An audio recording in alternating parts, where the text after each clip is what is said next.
میرے والد علی ستپارہ ہمیشہ کہا کرتے تھے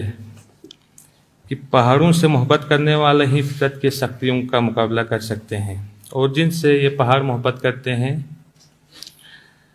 انہیں یہ پہاڑ اپنی بلندی پر ہمیشہ کے لیے اپنی آغوش میں لے لیتے ہیں۔ جس ایریاز میں وہ مسنگ ہے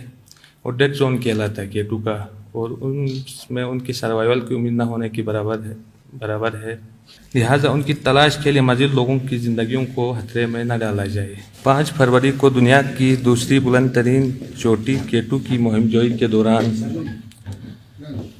میرے والد علی ستپارہ اپنے ساتھیوں کے ساتھ، جس میں جان سنوری آئس لینڈ کا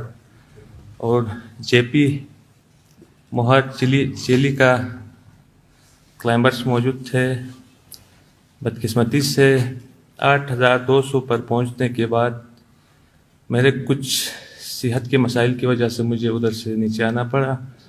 اور 8200 آکسیجن کے مسائل کی وجہ سے نیچے آنا پڑا، اور 8200 سے وہ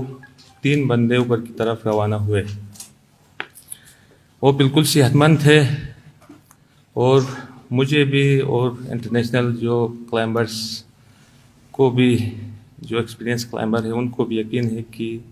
انہوں نے سمٹ تو کر لیا ہے، لیکن واپسی پر ان کے ساتھ کوئی حادثہ پیش آیا ہے جس کی وجہ سے وہ نیچے نہیں آ سکے۔ میں اور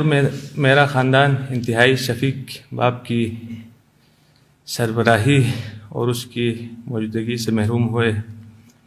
اور پاکستانی قوم ایک عظیم، بہادر اور مہارت سے بھرپور ایک مہم جو کی قیادت سے محروم ہوئی۔ میری دعا ہے کہ اللہ کریم میرے والد کو جنت فردوس میں اعلیٰ مقام عطا کرے، اور میرے خاندان سمیت پوری قوم کو یہ صدمہ برداشت کرنے کی توفیق عطا کریں۔ انا للہ و انا الیہ راجعون۔